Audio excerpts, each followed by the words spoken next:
Like one player that makes maybe 12 million on an NBA team could cover the whole WNBA salary? It pisses me off because I don't think there's anyone in America that supports the WNBA more than NBA players. I feel like I end up making a video like this at least once every 6 months, and as a result, a decent amount of my audience gets a little frustrated and a little pissed off. So I just want to open up this video by saying that this is not coming from a place of sexism or anything like that. I'm just naturally very fascinated with business, and even furthermore, the business of basketball, because I am in the business of basketball. So before we get to the content, make sure you drop a like, subscribe, and turn on our notifications to help the channel grow. Now that we get all of that out of the way, cue the intro.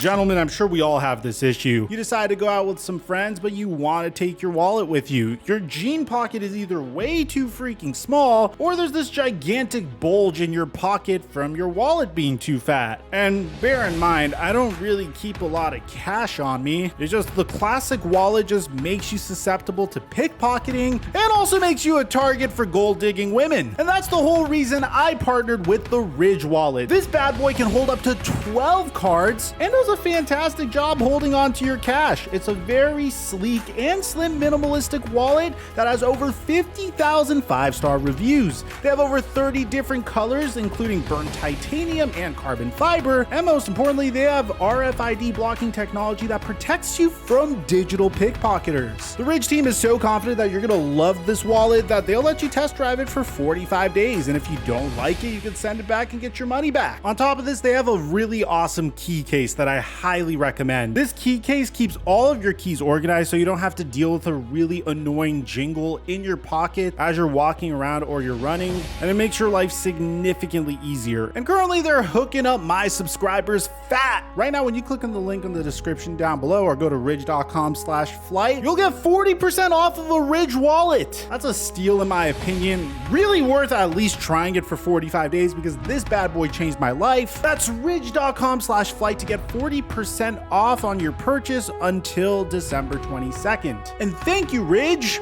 for the sponsorship. Mic check 1 2 1 2. What's going on, everybody? I feel like this is an age-old debate. We've heard it all the time throughout the history of the WNBA and the NBA. And it's the fact that every once in a while you'll see a WNBA star be a little disgruntled about the fact that they aren't paid very, very much. And usually the top argument is, why on earth are the top players in the WNBA like Skylar Diggins-Smith, Elena Deladon, Natasha Howard paid around the ballpark of $200,000 a year, whereas when you take a look at a player like LeBron James's salary or Russell Westbrook or Steph Curry, they're getting paid in the upwards of $48 to $50 million.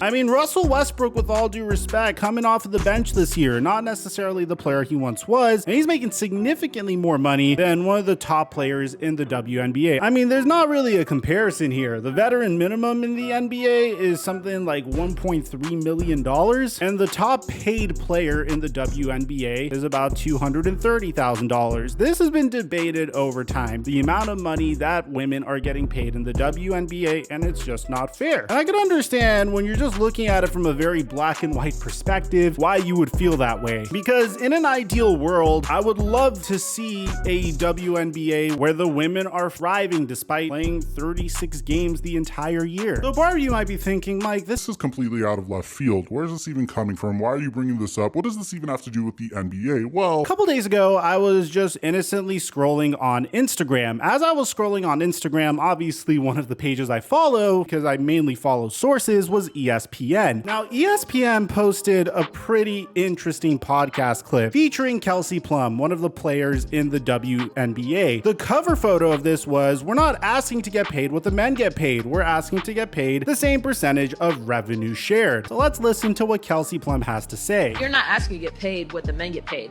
we're asking you to get paid the same percentage of revenue shared. Okay. Do you know what I'm saying? Got it. So that's a huge misconception. That's a huge misconception. Got it. Okay. Yeah, because every video is like, oh, this person gets paid this person gets paid that, right? So I want to be really clear about that. Like, I don't think I should get paid the same as LeBron. Right. But the percentage of revenue, like, for example, they sell my jersey in Mandalay Bay, I don't get a dime. You don't get any money from jersey sales? That's great. In the NBA, they have percentages of revenue shared for the players, right? So jersey sales, obviously their TV contracts. You see these every year, these contracts get bigger and bigger and bigger, right? Yeah. Massive. But that's because their CBA, it negotiates where if the owners are making certain types of money, they get that as well. Got it. In the WNBA, that's not the case. So what Kelsey Plum is asking for is significantly different than what players in the past were asking for, like Liz Cambage, for instance. She's saying that she feels entitled to a percentage of the revenue generated by the WNBA when, for example, they sell her jersey. And I can understand why people would think this makes a lot of sense. And ultimately, here's the big issue. And I actually commented this on the post, and I will admit it was kind of botched. I haven't been sleeping really well. But the top comment from TheFlightMike is they don't generate revenue, which, huge mistake. They do generate revenue. The WNBA does generate revenue. We did some digging here. To give you an idea, the amount of revenue that they generate is about $60 million. Now, bear in mind, this is from a few years ago. But if you were to type into Google, how much money does the WNBA generate? Well, it's about $60 million on average. But here's the problem. With any business, what you're hoping for is to turn a profit. The amount of revenue you generate doesn't mean anything if you're spending that $60 million on leases for the stadiums, on salaries for the players, on paying the referees, and all the other costs that come with running a business. And whenever you do the most basic research to figure out whether or not the WNBA turns a profit, you literally see this. Never, not once in the history of the WNBA has the league turned a profit. The league has made strides in terms of viewership in recent years, and they recently landed $75 million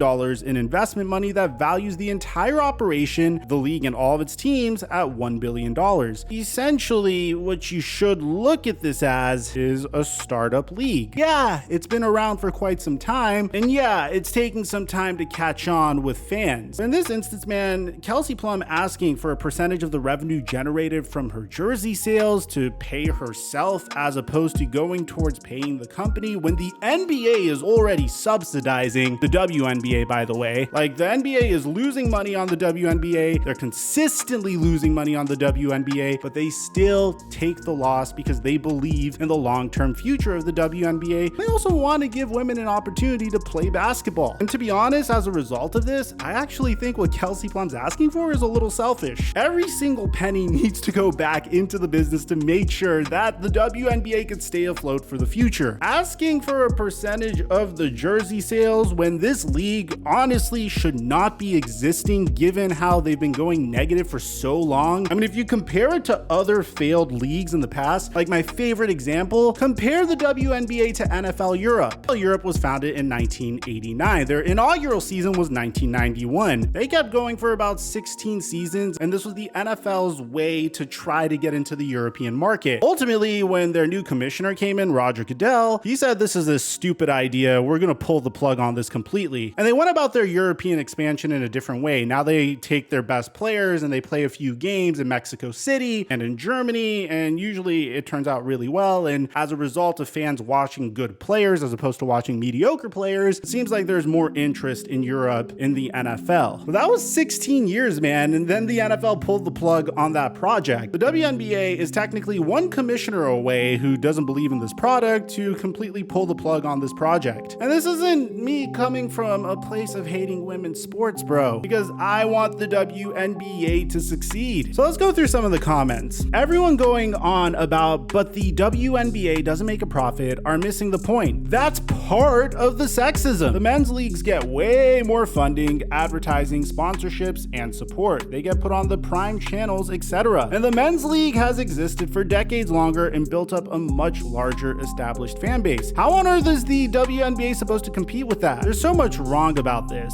I mean, essentially what the WNBA needs to do is shove the WNBA down the throats of the consumer until they build a fan base. The NBA, like she said, has been around for a while. It didn't immediately catch on. It took some time to build up that established fan base. Another thing that she said that drives me nuts is the idea that the WNBA is supposed to compete with the NBA, but the two leagues are never on at the same time. The WNBA typically goes on during the NBA's off season, so a really hardcore basketball fan would have the means of watching basketball when the men's league isn't available. Men's leagues get way more funding, advertising, sponsorships, and support. Sponsorships have nothing to do with it. If a sponsor looks at a brand or a person and says, hey, if I slap my logo on this, it'll do fantastic for my brand and brand recognition, and this is a product we want to be associated with, that's on the sponsors. It's not like the WNBA's refusing sponsors for that reason. They could use all the sponsors they could get right now, considering how they're going negative. They get put on the prime channels. That's because the prime channels want the NBA, because the prime channels know that people will watch the NBA, which results in more advertising dollars for them. There is nothing about this that is sexist at all. It's all economic. It's like me sitting here and complaining to you guys about the fact that more people are willing to subscribe to female OnlyFans accounts as opposed to men, and how sexist that is. It's literally the same thing. This lady continues and says, it's like going to a new tech company and asking them why their stock price isn't beating Apple already, because Apple have already cornered a huge chunk of the market and there's not much room to compete. Without the subsidies of the NBA or some other huge donors, there is no way that a women's league would be able to afford to pay for the stadiums and TV coverage necessary to reach enough people to turn a profit in the world of modern sports. The cost of entry is so prohibitively expensive because the men already drove the prices up. There's so much that this human is saying wrong, like the whole implication that there's a competition between the WNBA and the NBA, despite the fact that the NBA is subsidizing the WNBA, is bizarre. The NBA wants the WNBA to succeed. Chances are a WNBA fan will also watch the NBA. So at the end of the day, I could understand Kelsey Plum's argument here, because getting a portion of her jersey sales would make sense if this league wasn't technically a startup league. If they were turning a profit, I would agree with her wholeheartedly. But at the end of the day, if a woman wants their main career to be in basketball, at least in this era of the WNBA until it pops off, they need to be a little entrepreneurial. I mean, like Liz Cambage, who started in OnlyFans. I'm not saying they all should start OnlyFans, but they should use the exposure that they get and leverage that into other opportunities. I have no doubt in my mind, though, if the NBA keeps subsidizing the WNBA, 20 years from now, we might be saying something completely different. But for now, getting paid the amount that they get paid for 36 games is a pretty sweet gig if you ask me. Let me know in the comment section down below what you guys think about all this.